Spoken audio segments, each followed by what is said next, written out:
to Graceville, where God's love is everywhere. It's me, Pastor Anastacia, and I'm so happy that you've joined me today as we learn more about our best friend, Jesus.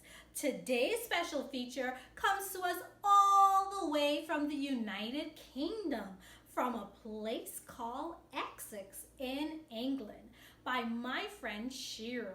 And we are so happy that she's going to share a beautiful song with us. So let's listen in.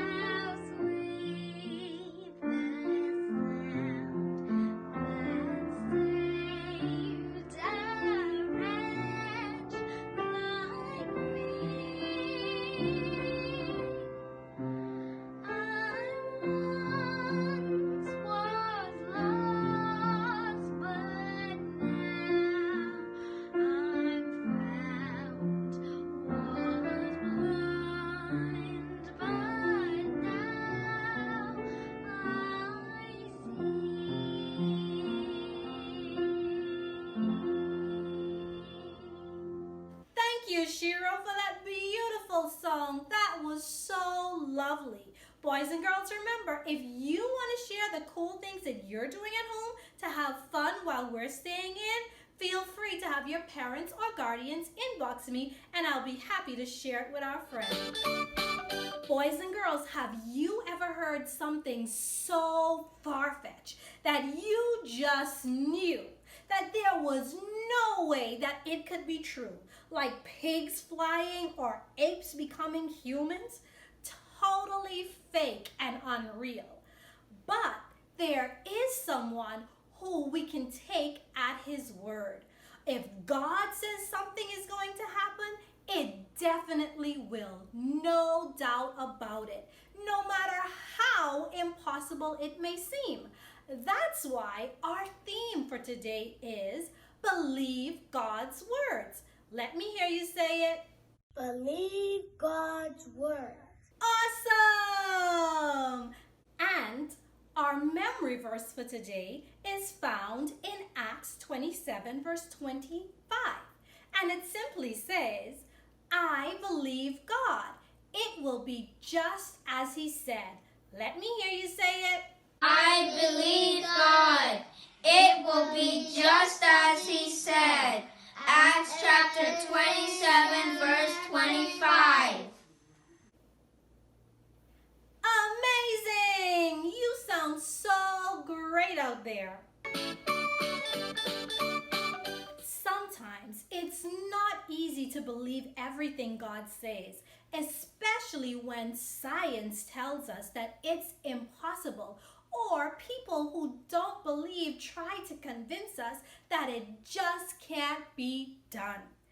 Well, that's why today's story is about a man who never stopped believing God's promise, even when he was old and gray. Can you guess who our story is about today? Oh yes, I know. It's Abraham. That's right. You got it. Our story is about Abraham. After many years of living in Ur of the Chaldees, God called Abraham to follow him all the way to the promised land. Abraham and his wife Sarah trusted God and set out for Canaan. God promised Abraham that one day he would be the father of many nations. Abraham and Sarah were very excited. They really wanted to have children. But after many years had passed, it seemed as if God had forgotten his promise. Even Sarah started to doubt that it was possible. She was too old to have children. Just when it seemed like it would never happen, God sent messengers to remind them that God had not forgotten. Abraham never stopped believing God. Finally, When Abraham was 100 and Sarah was 90 years old, God's promise came to pass when Sarah gave birth to a bouncing baby boy named Isaac. They found out that great miracles happen when we believe God's word. Boys and girls, when we believe God just like Abraham did, we will discover that God always keeps his word. When God makes a promise, it doesn't matter how long it may take or how impossible it may seem. It will happen. So, never stop trusting, never stop believing, never stop praying, because with God, all things are possible. Boys and girls, if you want to see more videos from Graceville, please ask your parents to like or subscribe to our YouTube channel. Hit like at the bottom of the page.